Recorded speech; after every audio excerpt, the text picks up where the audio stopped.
আলহামদুলিল্লাহ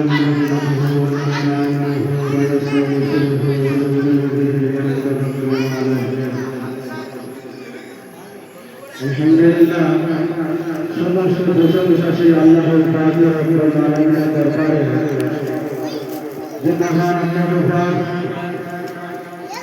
আমাদের আপনাদের ভালোবেসে এই স্বাধীনতা দিবস উদযাপন করার তৌফিক দান করেছেন, তার জন্য শুকরিয়া শরীফ আলহামদুলিল্লাহ।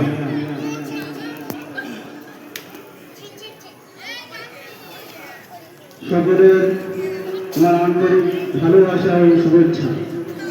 আজ 15ই আগস্ট স্বাধীনতা দিবস, 1947 সালে স্বাধীনতা দিবস।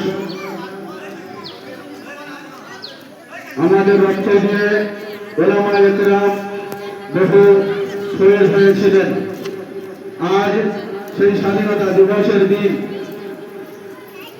আমরা জানি যে স্বাধীন করতে গিয়ে বহু ওলামায়ে কেরাম শহীদ হয়েছিলেন।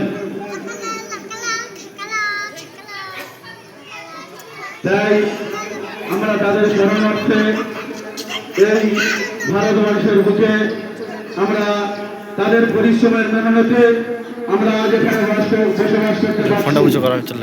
ইংরেজদের সঙ্গে লড়াই করেছিলেন, তাই আমরা আজ এখানে বসবাস করতে পারছি। তাই তাদের জন্য শুকরিয়া শরীফ আলহামদুলিল্লাহ।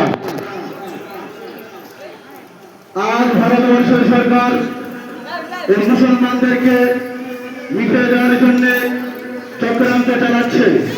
ব্রিটিশরা, ইংরেজরা মুসলমানদেরকে এই দেশ থেকে তাড়াবার জন্য তারাও চক্রান্ত চালিয়েছিলেন। আমাদের আগামীগণ, আমাদের মুরব্বীগণ তাদের সঙ্গে লড়াই করেছে, তাদের সঙ্গে জিহাদ করেছে।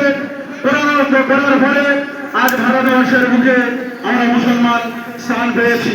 তাই এই ভারতের মাটিকে যদি জিজ্ঞাসা করা হয়, ভারতের মাটি যদি বলো যে আজ এই ভারতবর্ষ স্বাধীন হয়েছিল তাদের ওসিলা করে, ভারতবর্ষের মানুষ, ভারতবর্ষের মাটি বিশ্বাস করলে বলতে পারবে যে ভারত স্বাধীন হয়েছিল এই মুসলমানদের ওলামাদের একরামের মেহনতে, মুরব্বীদের মেহনতে এই ভারতবর্ষ স্বাধীন হয়েছিল। আজ সেই ভারতবর্ষে আমরা বাস করছি। আমাদেরকে বলছে তোমরা পাকিস্তানি, তোমরা বাংলাদেশি, কিন্তু না, আমরা এই ভারতবর্ষে আমাদের জন্ম, আমরা যতদিন বেঁচে থাকবো এই ভারতবর্ষের মাটি থেকে বেঁচে থাকবো। আমরা এখান থেকে জান চলে যাবে, লড়াই করতে হয় করবো, কিন্তু ভারতবর্ষের মাটি থেকে আমরা এক সিগাম পা তুলবো ইনশাআল্লাহ। স্বাধীন ভারত, স্বাধীন ভারত।